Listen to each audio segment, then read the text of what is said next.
बिस्मिल्लाहिर्रहमानिर्रहीम। अस्सलाम वालेकुम। वो औरत मेरे सामने बैठी थी। शाम का वक्त था और मैं उस औरत के घर के सेहन में बैठा था। जर्द मध्यम बल्ब की रोशनी में उसके चेहरे पर क़ब्ल अज़ वक्त नुमायां हो जाने वाली झुर्रियाँ मज़ीद नुमायां होती जा रही थीं।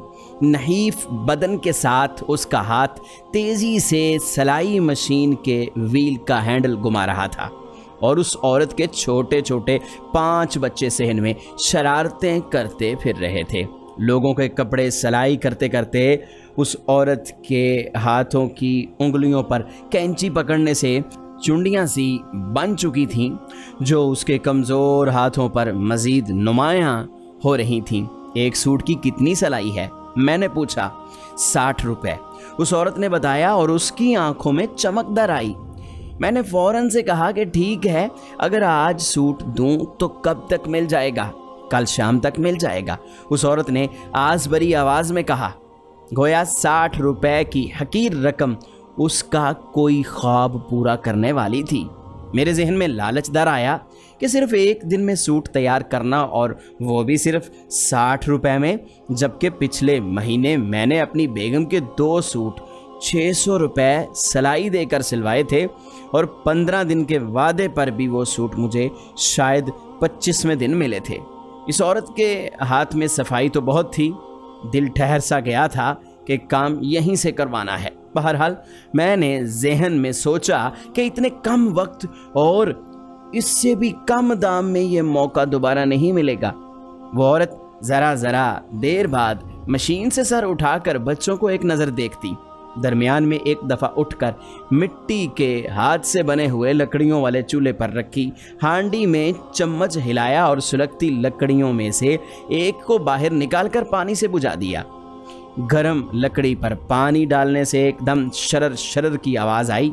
मैंने सर उठाकर उस तरफ देखा तो धुएं का एक मरगुला था जो शोर मचाता उस औरत के बालों में से होते हुए हवा में गायब हो रहा था। धुएं की वजह से खांसते खांसते दुपट्टे के पल्लू से चेहरा साफ करके वो औरत दोबारा ज़मीन पर मशीन के सामने बैठ चुकी थी। मैंने शॉपर से 2 सूट निकालकर उस औरत के सामने रखे और एक तय किया हुआ कागज़ निकाला जिस पर एक मॉडल ने खूबसूरत मोतियों की बुनाई वाले गले का सूट पहना हुआ था। तस्वीर उस औरत को दिखाते हुए मैंने कहा कि ये गले का डिज़ाइन इस ऑफ वाइट सूट पर बनाना है और उस दूसरे फिरोजी सूट में शलवार के पौंचों पर डिज़ाइन बनाना है। उस औरत ने गले के डिज़ाइन को देखा, फिर पौंचों के डिज़ाइन को देखा और कहा कि 60 रुपये सादा सूट की सिलाई है, गले और पौंचों के डिज़ाइन के पैसे अलग से होंगे। मैंने कारोबारी चाल चलते हुए कहा कि ठीक है, अभी तो आप 60 रुपये में ही डिज़ाइन के साथ सूट बनाएं, काम अच्छा हुआ तो आगे भी कपड़े आपके पास ही आएंगे, फिर कमी बेशी कर लेंगे। उस औरत के चेहरे पर इनकार वाज़े था, मगर उसने एक दफ़ा फिर बच्चों को देखा और इनकार भरे तासरात के साथ कहा कि ठीक है, आप परसों सूट ले जाइएगा। मैंने अपनी पहली चाल कामयाब होते हुए देखकर कहा, अभी तो आपने कहा था कि कल शाम तक सूट तैयार हो जाएंगे। वो सादा सूट की बात की थी मैंने, ये तो 2 सूट हैं और इन पर काम भी ज़्यादा है।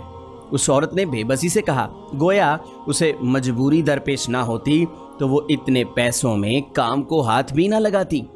ये औरत मेरी एक पहचान वाली खातून की देवरानी थी, सो मुझे मेरी पहचान वाली खातून ने उस औरत के तमाम मसाइल से आगाह किया था। लिहाजा मैं जानता था कि इस वक्त औरत को पैसों की अशद ज़रूरत है और वो ये काम एक दिन में भी कर लेगी। मैंने कहा, देख लें, फिर काम आपको रेगुलर मिलता रहेगा। आप सूट सिलाई करें, मेरी बेगम को पसंद आए तो आपको महीने के 2-4 सूट तो आराम से मिल जाया करेंगे। अगर मैं महीने में 4 सूट भी सिलाई करवाऊं तो ये 240 रुपये बनते हैं। मेरा बेटा इससे ज़्यादा पैसे अपने दोस्तों के साथ एक वक्त में खाने पर लगा देता है, जबकि मेरे एक दिन के सिगरेट और दोपहर के खाने का खर्च भी तकरीबन इतना ही है। फिर ये औरत 240 रुपये के लालच में इतना काम क्यों करेगी? जहन में आती ऐसी सोचों को मैंने अगले ही पल झटक दिया। इस औरत की मजबूरी में मुझे अपना फ़ायदा नज़र आया तो मैंने इस औरत को दोबारा मुखातिब किया कि मैं कल शाम 7 बजे तक किसी को पैसे देकर भिजवाऊंगा तो आप उसे सूट दे दीजिएगा। उस औरत ने उस बात में सर हिला दिया तो मैं वहाँ से चला आया। अगले रोज़ अपनी बेगम को साथ लेकर मैं सूट लेने गया तो मेरे जाने तक खदशों के बरअक्स सूट बिल्कुल तैयार पड़े हुए थे।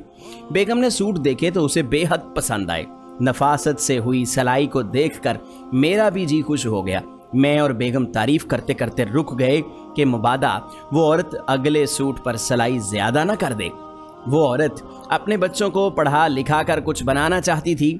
जब इस ख्वाहिश का इजहार उसने हमारे सामने किया तो मेरी अपने जी में हंसी छूट गई। कैसी बेवकूफ़ औरत थी कि घर में खाने को रोटी नहीं, दीवारों से यासियत टपक रही है। जिस काम के लिए कोई भी 1000 रुपए दे दे और महीना भर इंतज़ार करे, वो काम इस औरत ने 1 दिन और 60 रुपए में कर दिया था। और बच्चों को पढ़ाना भी चाहती है। उसने अपने बेटे को आवाज़ दी कि अंकल को पानी पिलाओ। मैंने मिट्टी से खेलते बच्चों को देखा और फौरन कह दिया कि किसी साफ बच्चे के हाथ से मंगवाएं। उसके चेहरे पर एक रंग आकर गुजर गया। उसका बेटा हाथ धोकर पानी ले आया। मैंने ना चाहते हुए भी पानी पिया और बेगम को इशारा किया कि उठो चलें। बेगम ने आंखों ही आंखों में इशारा किया कि अभी रुक जाएं। बेगम से बातों के दरमियान पता चला कि औरत को खाने पकाने का भी बहुत शौक था, मगर शौक पूरा करने के लिए वसाइल दस्तयाब नहीं थे। मैं अपनी बेगम की सलाहियतों का उस दिन कायल हो गया जब बेगम ने उस औरत से अगले 1 दिन में 2 मजीद सूट 120 रुपए में सिलाई करवाए, जबकि बचे हुए कपड़े से मेरी भांजियों की 2 फराकें भी सिल गईं। बेगम ने खाने की एग्जीबिशंस से लाए हुए मुफ्त प्रमोशनल खाने की तरकीब वाले 2 रसाले उस औरत को सिलाई के पैसों के बदले थमा दिए। उस औरत ने फौरन अपनी बेटियों को कहा कि इनमें से देखो कौन सी तरकीब ठीक लग रही है। अब जब पैसे आएंगे तो मैं अपने बच्चों को चीज़ें मंगवा कर वो डिश बना कर खिलाऊंगी। बच्चों ने खुशी से उछलते हुए आपस में बैठकर तरकीबें डिस्कस करना शुरू कर दी और अच्छे खाने के ख्वाब बुनने लगे। उस औरत ने दोबारा सर झुकाकर काम करना शुरू कर दिया। सिर्फ 60 रुपए, अपने 60 रुपयों के लिए। बाहर अंधेरा गहरा होने लगा था और वो औरत तेज़ी से मशीन पर हाथ चला रही थी ताकि उन तरकीबों के लिए चीज़ें खरीद सके जो उसके बच्चों ने पसंद करनी थी। मैं जानता था कि ऐसे घरों में तरकीबें सिर्फ ज़ुबानी जमा खर्च तक ही महदूद रहती हैं। आज मेरी बेटी ने जब पिज़्ज़े का मनपसंद फ्लेवर ना मिलने पर पूरा पिज़्ज़ा दीवार पर दे मारा तो मुझे वो औरत और उसके बच्चे याद आ गए। उस जर्द बल्ब की रोशनी मेरे इर्द गिर्द फैलने लगी और उस औरत के झुर्रियों भरे कमज़ोर चेहरे में छुपा वो कर्ब मेरा गला दबाने लगा जो मैंने 60 रुपयों के लिए उसके चेहरे पर देखा था। सांस अंदर खींचते हुए मुझे उस औरत की बुझती हुई सुलगती लकड़ी का धुआं अपने सीने में भरता महसूस हुआ और मैं ज़मीन पर गिरता चला गया।